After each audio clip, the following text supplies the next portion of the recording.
Welcome to the Infowars Nightly News. I'm David Knight. It's Thursday, March 6th, 2014, and here are our top stories.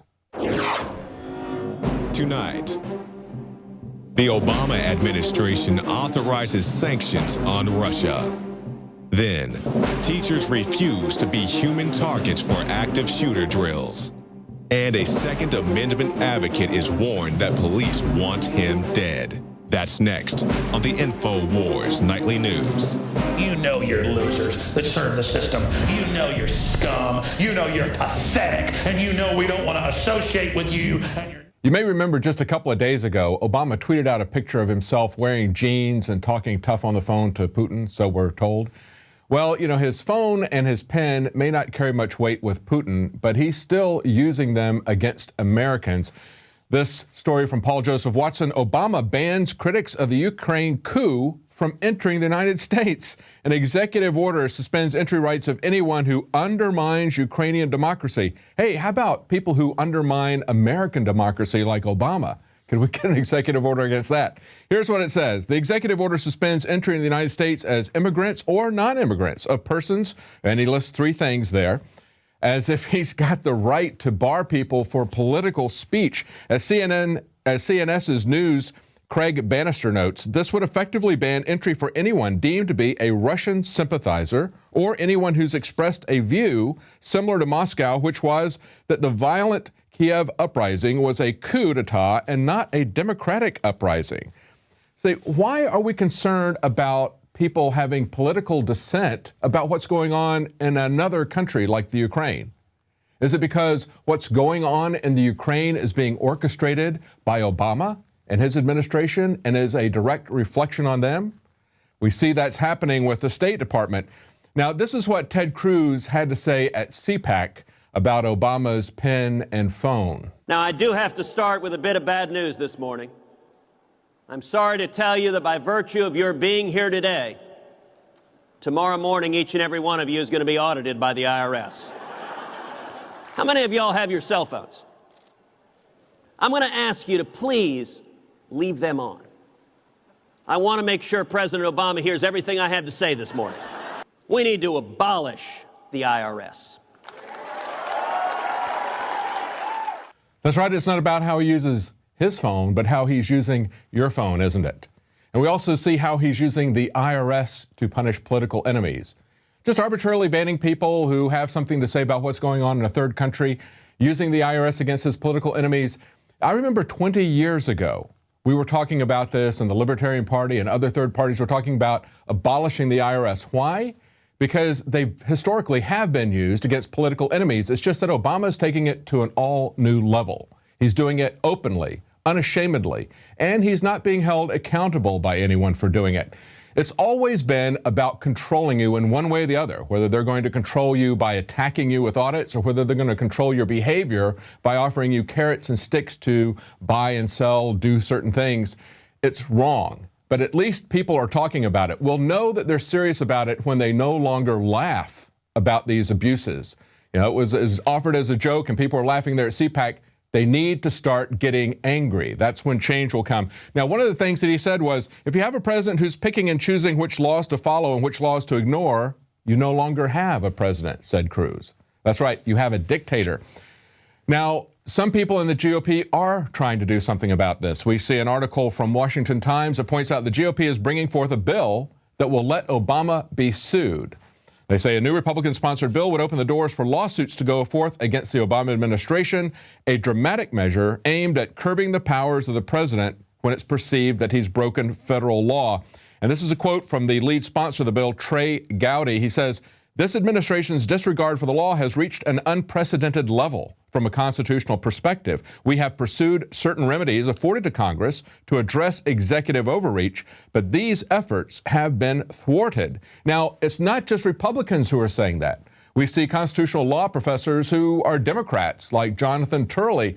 He said he agrees with many of the Obama policies, and yet the way that they're being done is destroying our constitutional republic. And of course, later in the program, we're going to talk about another news article about Mark Udall trying to rein in the C.I.A. that is now out of control. But they said that the way this is going to work, they would have the right to authorize a lawsuit that would set in motion an expedited process which would run it through the courts and even expedite the process to get it before the Supreme Court.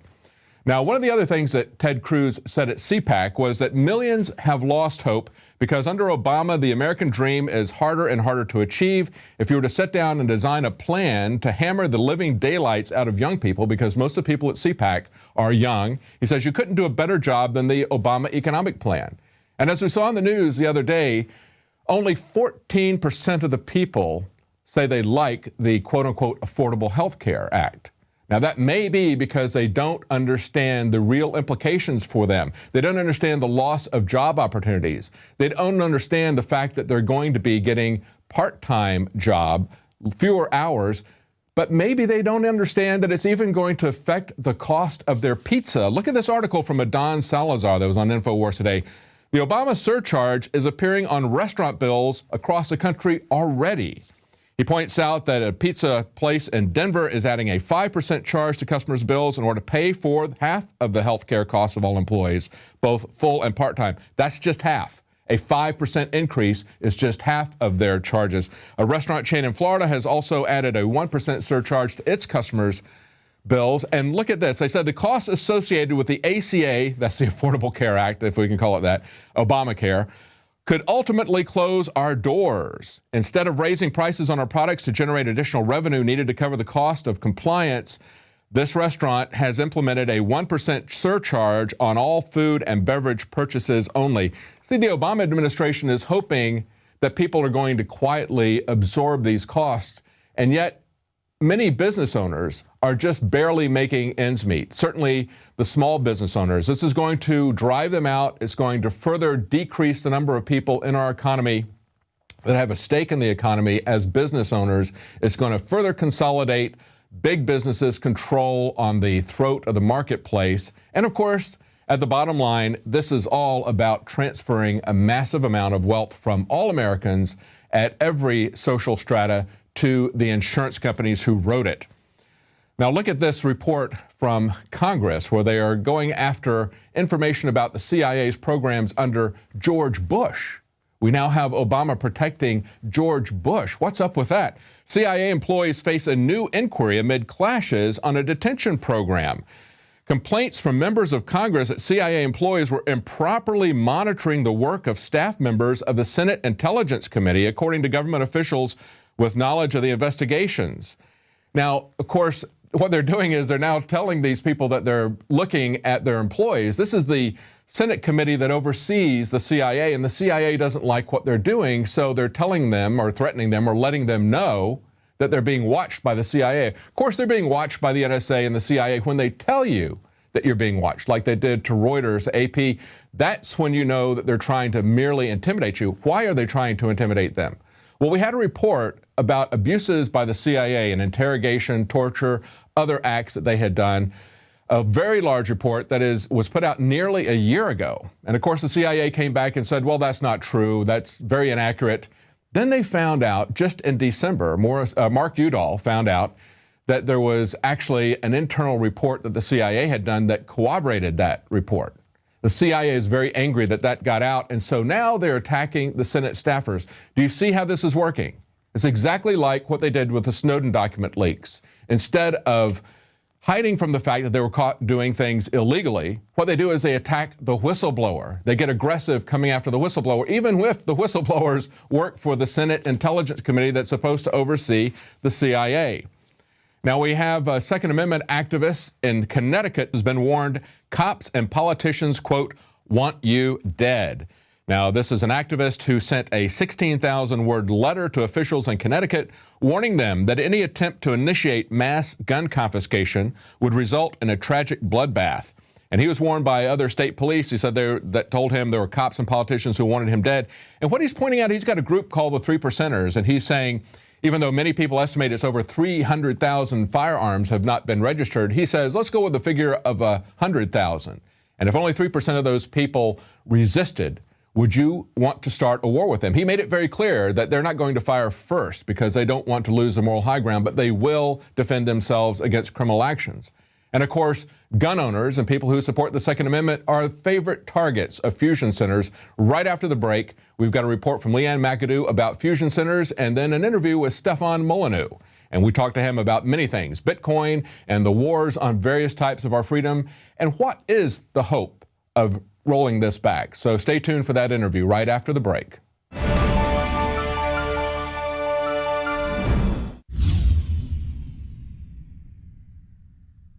Many anthropologists and archaeologists believe that before man even discovered the power to harness and use fire, we were involved in agrarian activities. That is, taking the seeds of plants and then replanting them to produce more. The very foundation of our modern civilization and human culture is centered around the planting and cultivation of edible plants. Here are some of the amazing deals at Infowars Seed Center at InfowarsShop.com. The Survival Seed Vault by My Patriot Supply features only the finest survival heirloom seeds for a robust and hardy garden, even in the toughest times. We also have starter varieties of the deluxe seed packages for fruit, salad, salsa, peppers, medical herbs, and more. Go to the Infowars Seed Center at InfowarsShop.com. And remember, the revolution against tyranny is growing.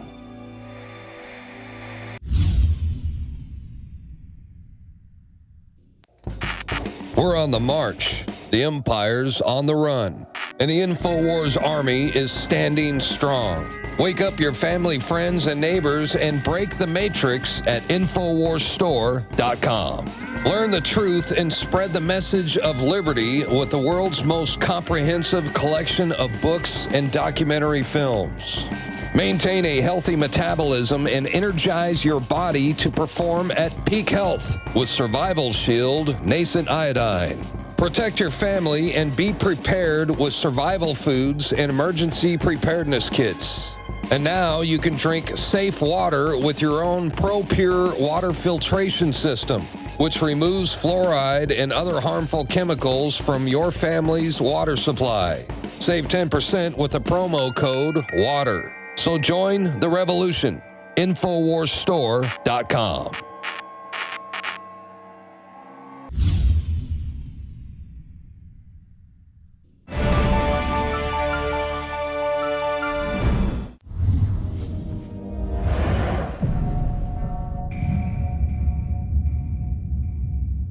Forget about the NSA. Your local police department is already spying on you just as much as the federal government.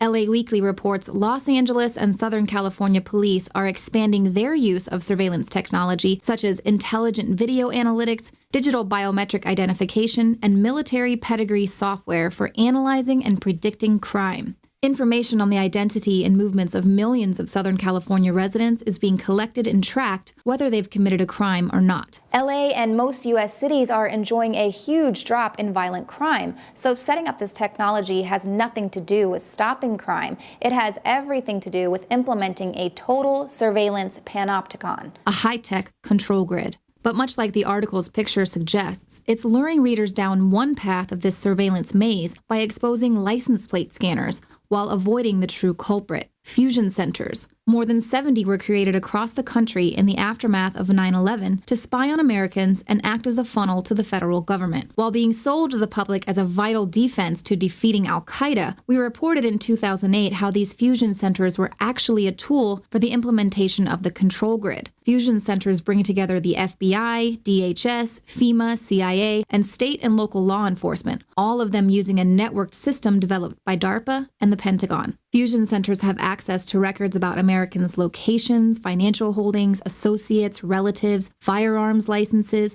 wage and property records, and government files that include criminal justice information and traffic tickets. The now notorious MIAC report identified supporters of Ron Paul, Chuck Baldwin, and Bob Barr as potential terrorists. Also, patriot groups, constitutionalists, pro-life advocates, and anyone displaying political bumper stickers were labeled as potentially dangerous domestic terrorists. In response, former DHS Secretary Janet Napolitano issued a defensive clarification saying, "We are on the lookout for criminal and terrorist activity, but we do not, nor will we ever, monitor ideology or political beliefs." In fact, monitoring the ideology and political beliefs of Americans is precisely the agenda of the DHS and federalized fusion centers.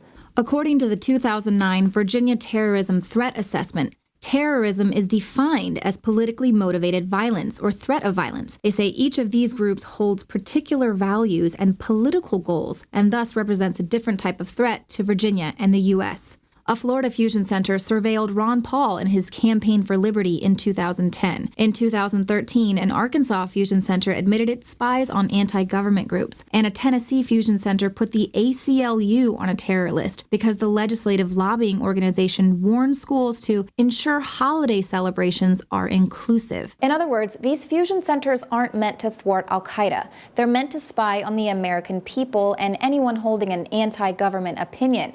Congress has a 9% approval rating, which means 91% of the American people could be potentially on this fusion center watch list. The ACLU warned back in 2007 that fusion centers posed grave threats to Americans' privacy and civil liberties, and that they needed clear guidelines and independent oversight. Well, despite violating the constitutional rights of millions of Americans, the government has opted not to inform Congress or the public of serious problems plaguing its fusion centers and broader intelligence efforts, instead allowing them to operate with no privacy guidelines or restrictions. Last month, a fusion center whistleblower leaked audio from inside a board meeting. There they were discussing the effect a new piece of legislation could have on operations. During the Austin Regional Intelligence Center's December 13th meeting, the group's law enforcement expert is heard expressing concerns regarding the newly drafted Michael Morton Act. That was a call I got this morning from the U.S. Attorney's Office as far as the DA's office in Houston. They're thinking the Morton bill means you can't wall off anymore. Wall off is a tip provided to law enforcement from information generated within a fusion center or from a confidential informant. Now, in some cases where probable cause does not exist, police have been known to create it. For example, law enforcement steals the license plate off a vehicle they know to possess drugs and then pulls the suspected vehicle over for violation of no license plate. The act of creating probable cause is then concealed from police reports, making it appear the case began with a traffic stop, when it really began with an inside tip. It goes on all the time. I'm not going to tell you what I know, but law clearly says that the only complaint that the defendant could possibly have would be if he did not have probable cause to stop my car for an arrestable offense. The defendant and his legal team are unable to adequately defend their case because they cannot know to ask to review any potential sources of exculpatory evidence, information that could reveal entrapment, mistakes, or biased witnesses. Perhaps one of the most interesting questions derived from this leaked fusion center audio is who exactly has access to the data besides law enforcement. ERIC's website clearly states that their analytical focus includes multiple law enforcement jurisdictions and private sector businesses responsible for the area's critical infrastructure and key resources. These include chemical, commercial facilities, communications, critical manufacturing, defense industrial base, emergency services, energy, financial, food and agriculture, healthcare and public information, IT, nuclear reactors, transportation, and water and wastewater systems. Under this definition, nearly anyone in the private business sector could potentially access fusion center reports, including large financial institutions. StoryLeak reported on Bank of America's secret spying relationships with several federal agencies earlier this year. A leaked email details a conversation between Bank of America's global corporate security VP, Kim Triplett-Colerick, the Washington State Patrol, and one other redacted recipient. Discussing the then upcoming anonymous Million Mask March at the state's capital, Colerick details the bank's superior ability to track political groups. The email reads, "If you find any intel on anarchists or Occupy protesters, please let me know. I will most likely find it first, as social media trolling is not what the WSP does best. Bank of America has a team of 20 people, and that's all they do all day, and then pass it to us around the country." Page 12 of the public records release, which details an October email exchange, also shows the bank's relationship with the Joint Terrorism Task Force. Sorry for not getting back to you sooner. Hectic weeks lately with foreclosures and this Million Mask March. And this is just one example of the government using private groups to spy on Americans. The Stingray cell tracking device works by mimicking a real cell phone tower, tricking phones into connecting to it. Florida police have used the Stingray device at least 200 times without a warrant. Through a recent motion for public access, the ACLU determined that at least one Florida police department never told judges about its use of Stingray because the department signed a non-disclosure agreement with the Stingray's manufacturer to keep its use from being publicly known. The manufacturer further aided in the secrecy by retaining ownership of its Stingrays and only letting the department borrow them. These businesses, combined with the government, form a state corporate nexus that is continuously focusing its surveillance not on a real threat, but rather on freedom-loving Americans who counter unconstitutional abuses. Pick up a copy of Police State 4: Rise of FEMA at InfoWarsShop.com to learn just how out of control this police state panopticon has gotten. That's at InfoWarsShop.com. And remember, you're not going to hear about this from the mainstream media. They view you as no more than a rat in a maze to be lured with cheesy disinfo.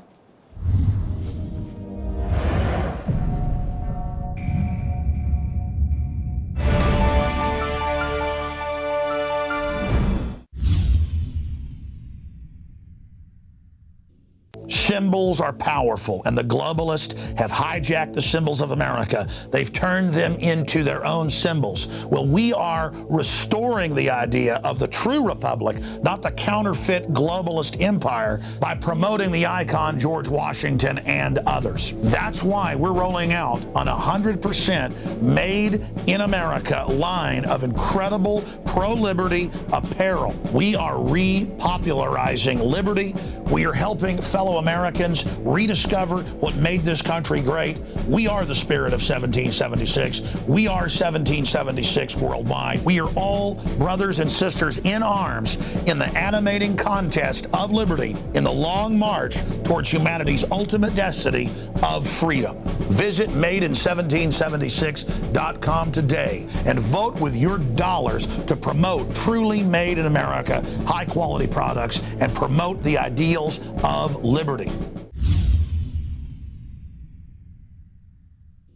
My friends, Alex Jones here to tell you about some of the most important information concerning you and your family's health. Radiation levels have more than doubled in the last 60 years in the Northern Hemisphere from all of the nuclear testing and radiological accidents. Radioactive contamination is now in most of the food supply. There's only two ways to avoid this. Move south of the equator or properly protect your thyroid with nascent iodine. Looking to protect my family, I've done deep research. Nascent iodine is the purest, cleanest, absolute best form of iodine to protect yourself and your family. It's made right here in the USA, completely non-GMO. I searched out the best quality and now have developed a double-strength form of nascent iodine, exclusively available at InfoWarsLife.com. Nascent iodine is on record as one of the only safe ways to detox from fluoride poisoning. Survival Shield Nascent Iodine. Secure your super high-quality nascent iodine today at InfoWarsLife.com. That's InfoWarsLife.com.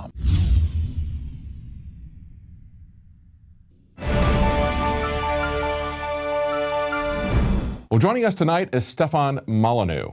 Now, he has a philosophy website, freedomainradio.com, where he gets 3 to 4 million downloads a month. Now, that may sound like a lot for a philosophy site, but once you hear what he has to say, you'll understand why people are going there and listening to him. Very compelling speaker, Stefan Molyneux. Welcome, Mr. Molyneux. Thank you very much. Thank you so much. I really enjoyed your conversation with Alex, and you've talked about a lot of different issues. You talked about guns, but I don't want to belabor that. We've got a lot of things we want to talk about. Bitcoin, drug war, the war on men, and where you see the future of America going. But I do want to talk about this article that just came out today on Infowars about what's happening in Canada. We've got Royal Mounted Canadian police that are enforcing gun controls that basically are against what the civilian government wants to happen. So we got a bureaucracy that's essentially out of control. You had a Liberal Party that didn't have the votes to get certain guns banned. The Mounties did it anyway. When the minister in charge said you can't do that, the next day they banned other guns. So they're basically not accountable to any elected leadership as they're supposedly. What's your comments on that? Well, I think it's highly instructive. You know, it helps people to understand that the voting part of democracy is kind of a sham. Like they have a particular agenda and they will try to put it to a vote. And there are times when it's very obvious and in public they're constrained by the results of that vote. But in this particular instance, they want to take the guns. They've tried to get the votes. They can't get the votes. So they're going to take them anyway. And, Yes. and so I would assume it's sort of related to three things. The first, of course, is that, as I talked about with Alex, gun control imperatives go up extraordinarily high when governments are about to run out of money. Because there's a huge number of dependent people, dependent on the state. I think in America, like half of the population is to some degree dependent on the state for its continued economic survival. And in a country like America, where there's 40% of people have $500 or less in savings, you know, they really are living paycheck to paycheck. If that check doesn't come, or if it's been inflated to the point where they can't buy anything with it of any substance, then you get rebellion. And so governments want to take Firearms are guns much away. more dangerous than pitchforks. Absolutely, yeah. No, pitchforks, you know, you can go back behind your gated community, but, you know, you got to emerge sometimes to interact with the sheeple. So I would say that this is a trial balloon that's going up. They're trying to see what extra legal stuff they can get away with. If there's a strong pushback, you know, then they'll wait and regroup and try again in some other way. But if they get away with it, then it's going to embolden them to continue doing what governments do, which is spread like a tumor until they take over the body politic. Yes. So I would assume But it's kind of like, isn't it, what we see going on in America, where Obama says, I've got a pen, I've got a phone, this is going to be a year of action, I'm going to do what I want. We see the government in both America and Canada essentially breaking away from the structure that they're supposedly bound by, don't we? I mean, I think they're being more open about it. I mean, I think it's always been the case. I mean, life, liberty, and property was the original founder's vision, and then, you know, George Washington riding down with a whole bunch of troops to, you know, the Pennsylvania whiskey. People didn't want to pay the Pennsylvania whiskey tax. He just rides down with the troops and goes and takes it by force. So I think it's always been a function. There's a lot of verbal dressing to government, right? A lot of verbiage that goes on in government where it's like the icing on a very, very bad sandwich. You know, you still have to eat the sandwich, but they'll put all these florid words on it and so on.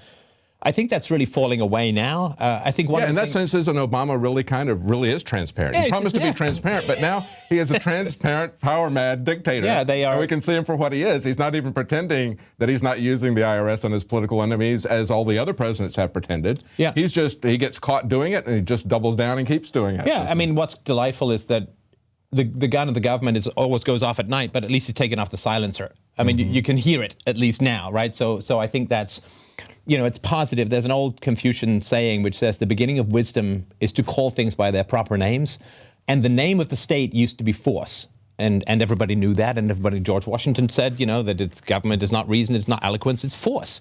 And because governments had been so dangerous throughout human history, huge revolutions were fought throughout the Western world, from the Enlightenment through the Renaissance, to constrain the power of the government. And in some countries, the aristocracy was gotten rid of entirely. In other countries, it was very much, its power was minimized, as in England.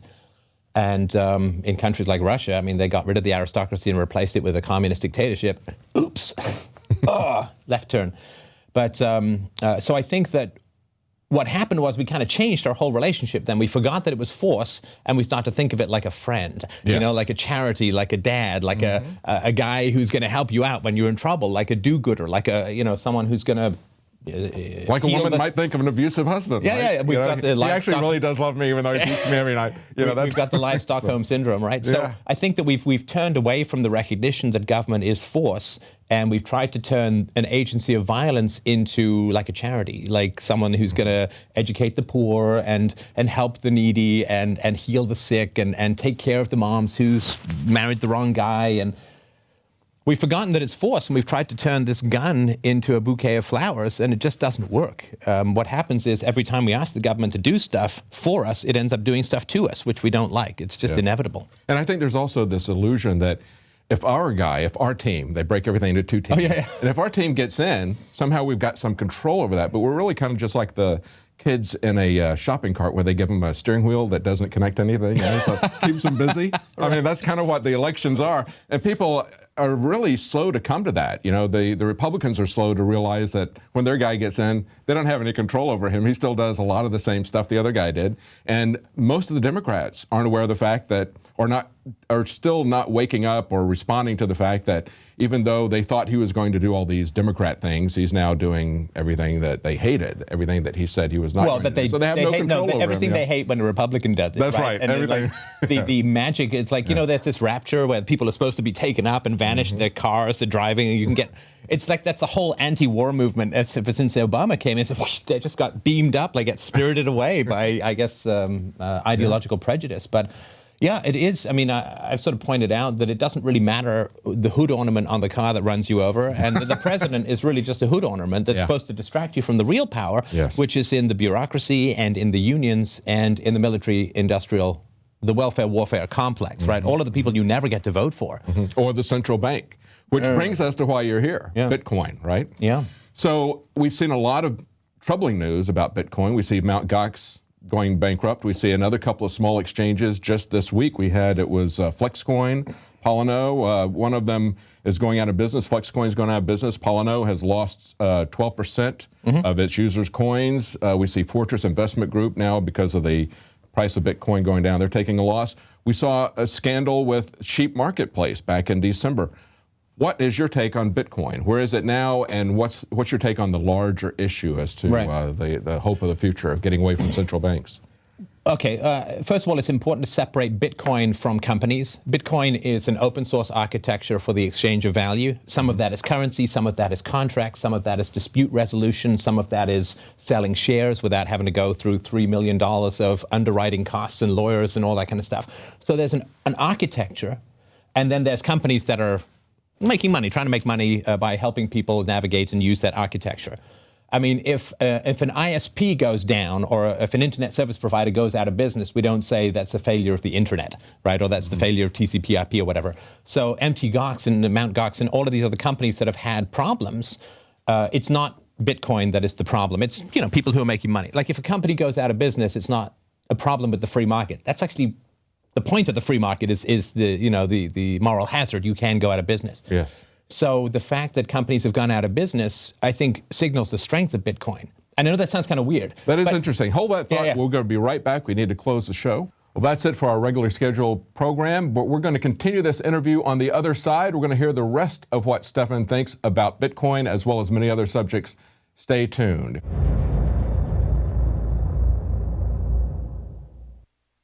The facts are in. The studies are legion. Sodium fluoride and other toxic members of the fluoride family are devastating the health and cognitive ability of the American people. So why are the social engineers adding it to the water? Simple. Dumb down the host population that the parasitic technocracy is feeding on. We may not have been able to get fluoride out of the water supply yet, but we can help to get it out of our bodies. I am extremely excited to announce the exclusive Infowars Life Fluoride Shield formulation, fusing 6 of the best documented ingredients from around the world to help the body remove not just toxic fluoride residues from the body, but a whole host of toxic substances. Let's take a stand against the globalists by blocking their poisons with Fluoride Shield. I use Fluoride Shield every day. Secure your Fluoride Shield and other pioneering formulations at InfoWarsLife.com today. Let's start cleansing our bodies now and support the Info War at the same time. That's InfoWarsLife.com.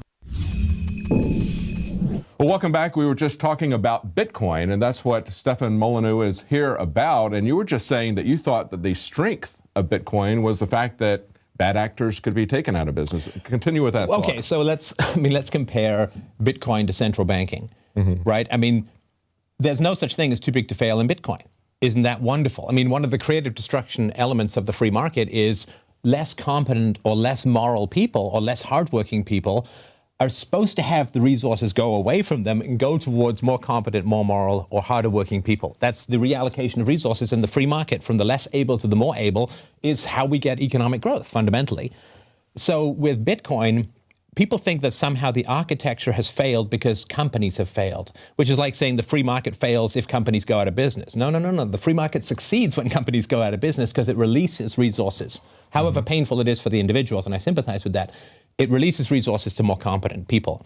So there are people who were in the Bitcoin world, who were companies profiting from adding value to the Bitcoin architecture, and they were incompetent or they were immoral or whatever. I don't know the inside story of all the companies, but they went out of business. Isn't that wonderful? They did not get a bailout from Ben Bernanke, right? They did not get to sell bonds. They did not get to borrow money from the Fed at 0% and then lend it out, or buy bonds at 2 or 3% and call themselves financial geniuses. They went out of business. That is a wonderful thing to happen to banks. It's a wonderful thing to happen to, and they weren't specifically banks, but it's a wonderful thing to happen in a financial infrastructure.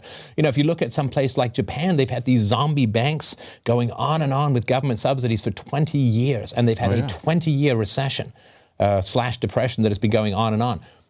There's no too big to fail in the Bitcoin universe. And if you don't do a good job, you don't satisfy your customers, you don't secure their money, then you will go out of business. And then resources will get reallocated and customers will go to more competent and better businesses. I think it's a great degree. If nobody failed in the Bitcoin universe, that would be catastrophic, I think, to the entire architecture. Oh, yeah. Well, you draw a distinction between the architecture and then the way it's implemented. And from what I understand, I don't follow it that closely. My son has followed it more closely than I have. And he thought... Isn't that the way? Yeah. You know? Yeah. He thought that Mt. Gox was... People were criticizing it because perhaps it wasn't waiting long enough for transactions to clear, and there were some issues like that. There may be fraud in the case of the sheep market, or let's see which one it was. But whether or not that's the case, how do people evaluate, though, in this kind of environment? It's difficult for people that are new to it to evaluate what the risks are. Well, we're not used to doing it. To be, right? Yeah. I mean, ever since FDIC came in, right, the insurance, right? Don't have to worry about it. Yeah, I mean, hey, you know, my money is secure, assuming you don't have like $9 billion worth of sheep's heads in some vault somewhere. So we're just not used to doing it. And what you need to do is be an informed consumer, right? I mean, you know, if you're going to go buy gold from some guy, you're going to make sure it's not tungsten wrapped in gold or something like that. And so you need to do your research. You know, you need to be an informed consumer. This is lots of money that can be at play here, and you need to be careful with what you're doing. We're just not used to that because we've had this government umbrella of fantasyland, no risk protection. But people need to get re-informed about what it means to evaluate the health of a company. You know, read up on the company, be an informed investor. I mean, Bitcoin is a form of value transfer, but it is also an investment at the moment. As people know, its value has gone up enormously, even with the recent scandals and so on. And I would argue because of the recent scandals, people are viewing it more seriously because it can't fail. So what do you think is going to happen with Bitcoin providers? Are they going to... Do you think they're going to have to do a better job of educating the public, a better job of telling them this is how we're going to protect you from fraud, from loss, from invasion? They're going to have to, I think for it to grow, don't you think it's going to have to go through a cycle of education, a cycle of trying to win the public's trust back after we see these failures? Well, it's a market challenge, right? And I assume that there's going to be the Bitcoin seal of approval, where you're going to have an independent consortium or group of security experts and business experts who are going to give some seal of approval to reassure customers. But this shakeout period, you know, Bitcoin is really only a couple of years old. And in terms of its recent impact on people's consciousness, a year or two, you know, most people have only heard about it over the last year since the price went through the roof. I don't know if you were a computer guy, but I was a computer guy way back in the day, you know, when you had computers with 2K of RAM that just seemed like more than you could possibly think of. All you go back to an old computer magazine from like 1980, flip through all of the ads, and then look up those companies and see if they're still in business, right? In the early part of any industry, it's volatile. There's a shakeout period until the most stable providers emerge. And, you know, some of those people who advertised were Apple and Microsoft and IBM and Xerox. Those companies are still in business. But, I mean, a lot of those companies are no longer in business. And so be aware that you're in the opening end of a new phenomenon. And it's really, really important to do your research and do your homework.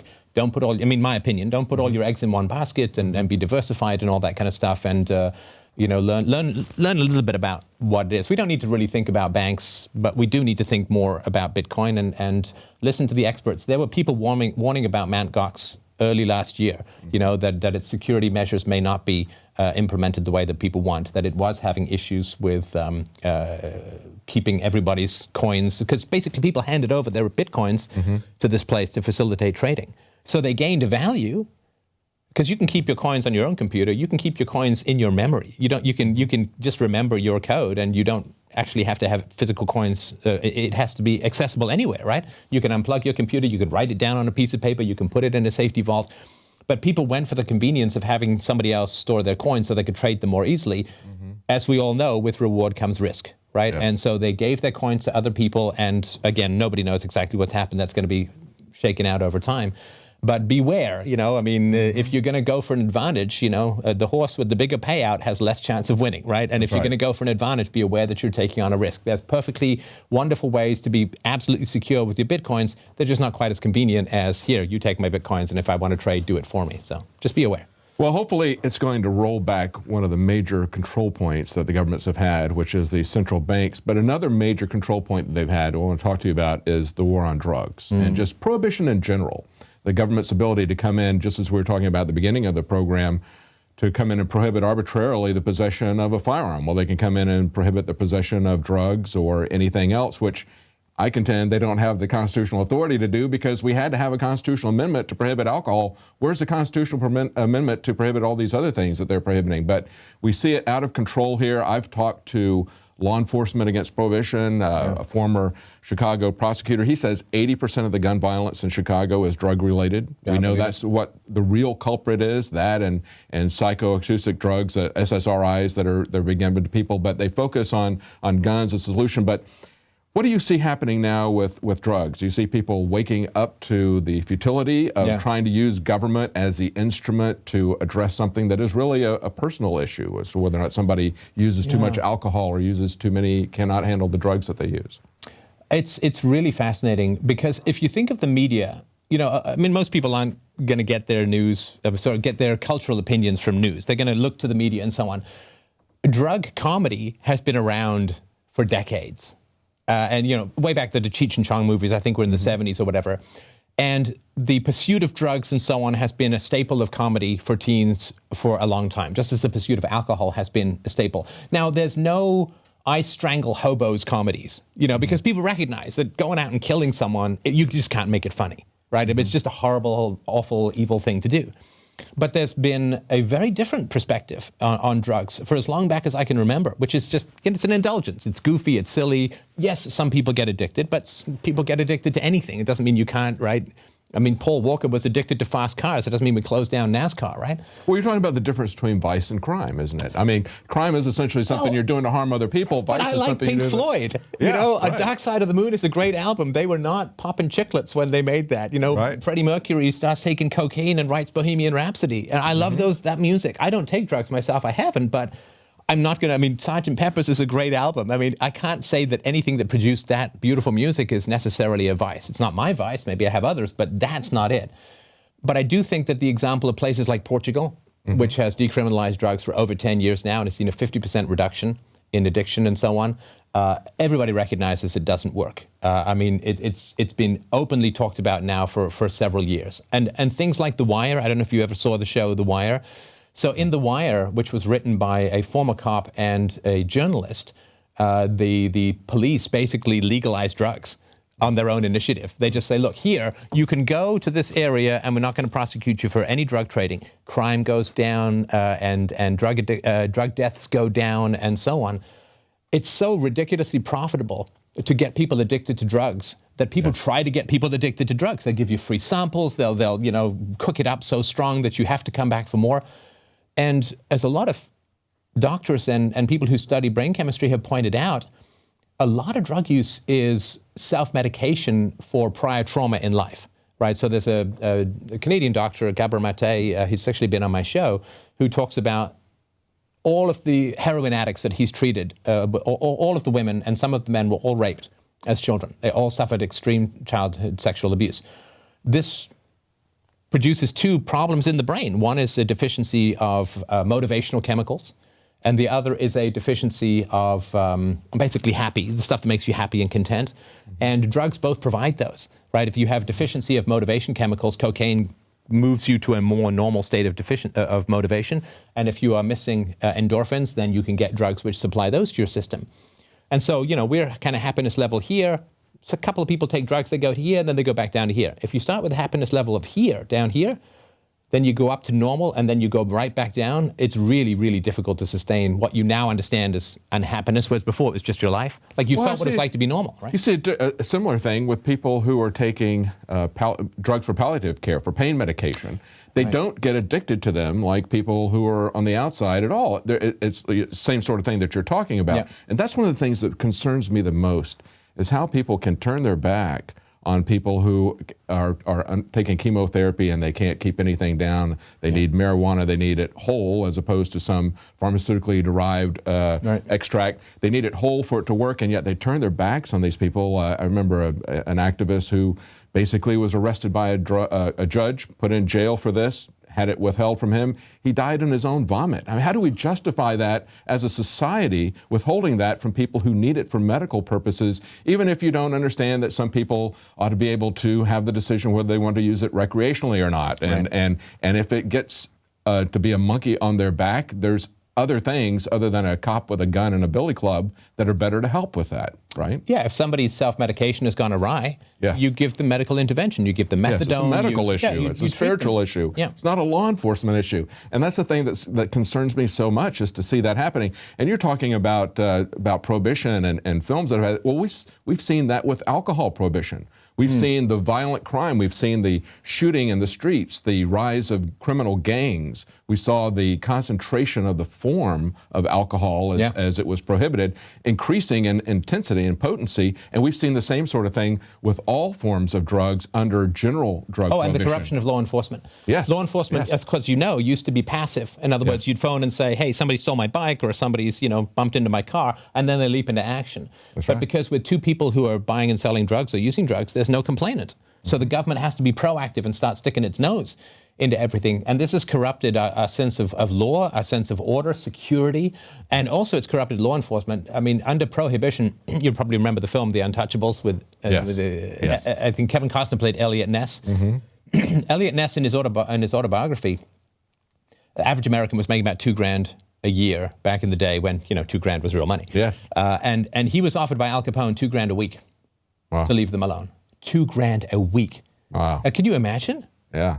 I mean, to get a year's salary, it's basically now you'd be offered $30,000 a week to not go to some place where if you go, they're going to shoot at you. Yes. I'd be tempted. I like not getting shot, and I'm not unfriendly to $30,000 a week. So it's just so ridiculously off kilter. I think that it is, I think it's partly a generational thing. They say in science, like, you don't convert the old scientists, they just die off, and then the new scientists with the better theories come along. I think that's somewhat true with the people wrapped up in prohibition. I don't think young people have the same stigma around drug use that older people do. I mean, they watch something like Reefer Madness and laugh at it as being ridiculous propaganda. So I hope it's going to go in a more humane direction. I mean, what it has done to families, the drug war. The mandatory minimums that we've seen that come into play. I mean, black families in particular, Mexican or Hispanic families have just been shredded. Yes. And you were talking about the gun violence being part of the drug trade. Absolutely true. But another thing, too, is that when you remove fathers out of the family, children are much more likely to grow up to become criminals. Yes. I mean, it's just one of these things that nobody talks about because, I mean, we can talk about the war against men, but... Yeah, let's move to that. Let's talk about the war on men. It's horrendous. I mean, so much of criminality, statistically, there's no better predictor of a negative outcome, if I can mix my idioms. There's no better predictor of a negative outcome for a child than coming from a single mom or single parent households, mostly single moms. I mean, it's a greater predictor of negative outcomes than intelligence, than socioeconomic status, than race, than gender, any of these things, than neighborhood poverty or anything like that. It's the single biggest negative outcome for children. And I mean, the drug war and a wide variety of problems in society, almost all generated by the state and its crazy quest for power and its crazy desire. It's funny, the government goes against people's dependence on drugs, but the government is continually trying to make people economically dependent on itself to guarantee future votes, right? Yes, and to make sure that you create a huge cohort of slaves willing to attack any other slave who threatens their income by suggesting a shrinkage of the state. So, yeah, it is terrible. And the war on drugs is a war fundamentally on families. Yes, and we've pointed out many times on this program how we have in America more people in prison in absolute numbers, certainly not as a percentage even, but as absolute numbers, we have more than China does, which has a population many times greater than ours. The number of people that we have in prison is just astronomical. And most of it is because of things like mandatory minimums for possession of marijuana, that sort of thing. And that's divorce where they're really the divorce family courts where people... And mostly black males. And so they're destroying the black family by locking up the father, taking him out of the cage. America, and I read the statistic recently, it just blew my mind. It's 5% of the world's population, 25% of the world's prisoners. America has more inmates in prison than were in the entire Gulag Archipelago that Solzhenitsyn wrote about under Stalin and Khrushchev. Yes. I mean, that is And there's many unbelievable. reasons for it, too. We have private prisons that are operating at a for-profit level. We have our own slave wage system there that operates out of prisons, and they have an obligation to keep these prisons occupied or pay these private corporations that run them money. So they want to make sure that they're occupied and that the taxpayers paying that for them. So and you there's couldn't a lot design of a worse perverse system. incentives. Yeah, you couldn't design more perverse incentives to end up with injustices against the innocent than paying people to fill prisons. I mean, what a ridiculous system that is, and the inhumanity. I mean, Amnesty International has visited particularly prisons in California and places where there's this ridiculous overcrowding. I mean, it's you couldn't legally keep animals in these kinds of cages, and people are being stuffed in there and left to rot. I mean, it's overcrowding. And when they started with the mandatory minimums under Reagan's war on drugs, they were letting violent criminals out on society so they could lock up peaceful people that were growing marijuana in their closet based on simply how much it was, not based on their threat to society, not based on anything in their past, simply because of the weight of the quantity of the marijuana that they were going, and they would let out rapists, murderers, people who were a real threat to society because they were not only overcrowded, they just simply couldn't fit them in, but they're still overcrowded. Yeah, I'd rather live in a neighborhood where somebody might overindulge in my Doritos bowl than somebody who might stab or kill me or steal from me or something like that. I'll take my chance with the stoners because they're probably not even going to get outside. They're too busy watching The Wizard of Oz with the soundtrack of Dark Side of the Moon or something. They're not out there being a threat to society as a whole. And, to be fair, a lot of creativity can come out of drug use. I mean, that's been known for a long time. I mean, one of the greatest poems of the 19th century was written while Kubla Khan was written while the poet was on morphine or heroin. I can't remember which. But yeah, we've had a lot of creativity that's come out of it. I like it when people are creative without it, but yeah. I mean, the government has gotten very creative with the police state, with the militarized police state, because of the war on drugs. Yeah, I think that's. Well, it's a war you can't win, right? I mean, you always, it's like 1984. You always want the war you can't win. Yes. And that every time you escalate the war, you escalate the problem. That's a perfect recipe for governments, right? I mean, if you want to get a rapist out of a community, you arrest the guy, you throw him in jail. Hey, problem is solved, no more rape. But if every time you try and pursue a solution, you exacerbate the problem, that's a perfect upward escalation of state power. So the war on drugs is fantastic. Also, of course, you can grow marijuana at home, right? I mean, tobacco and wine, it's much harder to grow and make at home, right? But one of the reasons is that, tobacco is legal because tobacco lobbyists give huge amounts of money to the government. Yes. I mean, marijuana, you just grow at home, so there's no lobby, there's no concentrated economic power that drives government policy on this area. Well, marijuana is a competitor to a lot of businesses. It's a weed. In terms of even hemp, which has no psychoacoustic properties. It's a competitor to the clothing industry. It's a competitor to pharmaceuticals. That has a lot to do with its being banned. But the government gets very, very creative, and I've seen this for 20 years. They've created things like SWAT teams, but they've also created these legal fictions where they would charge an inanimate object with a crime, confiscate it. Oh, and, you mean the seizures? Charge the plane, the U.S. government versus this plane or versus $9,000 in cash. I mean, they actually did that kind of stuff all the time here, and they've been doing it for the last couple of decades. Now they're moving all of that into the war on terrorism. That's I get this really image now of like a Nuremberg trials with a tank. Yes. In the the tank was the problem, absolutely right? fantastical and insane, and people would not believe us when we were talking about it. It's like a conspiracy theory to them, but it actually, you can look at the court records and you can see how they're charging inanimate objects with crimes so they could confiscate the property. It's completely destroyed the rule of law in this country, but now we're going even deeper. We're going even further with the war on terrorism. What do you see as the future of America, in conclusion? Well, I think there's no set path to history. I mean, my graduate degree is in history, and there's no set path to history that I've ever been able to determine. I mean, people talk about these big historical movements like these inanimate pendulums of principles or something that's way back and forth over the human landscape. History is made by the willpower and resolution of articulate individuals. Right? That's what I've always found. Somebody emerges, makes some incredible case, like the Founding Fathers made their cases. Martin Luther made his case in the 15th century. Francis Bacon in the 16th century made his case for the scientific revolution. Socrates made his case. People emerge and make very powerful and articulate cases for something.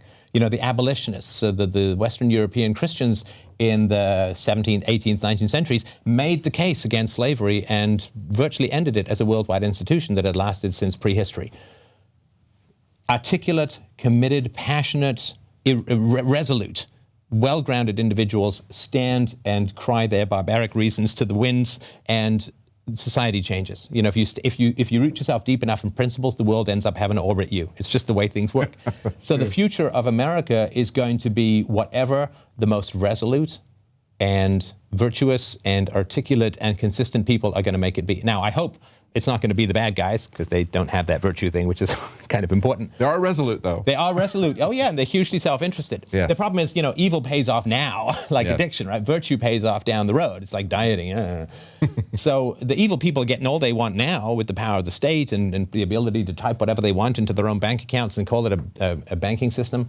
Whereas good people, you know, we go through some flack, we get some negative publicity, we get some hostility, we get some trolls, and then, you know, we pass a better world along to our kids. So it's just focusing on that long-term goal and being willing to stand in the face of evil and hostility and fear and negativity, being able to stand that and guide yourself by that North Star of passionate virtue and reason. That, I believe, is going to determine the future, but that's each individual's choice to do. And therefore, the future can't be predicted, because you can't know for sure when and how and where people are going to stand up for what is right.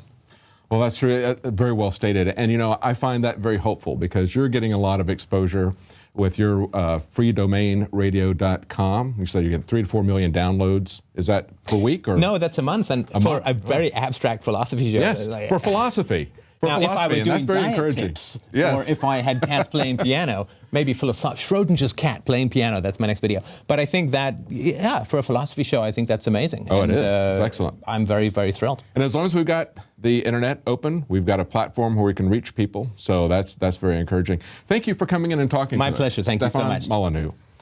Well, it's a very encouraging note to end on. I do believe that resolutely and determinedly standing for the truth, showing what the consequences are of these policies, I think that will make a difference.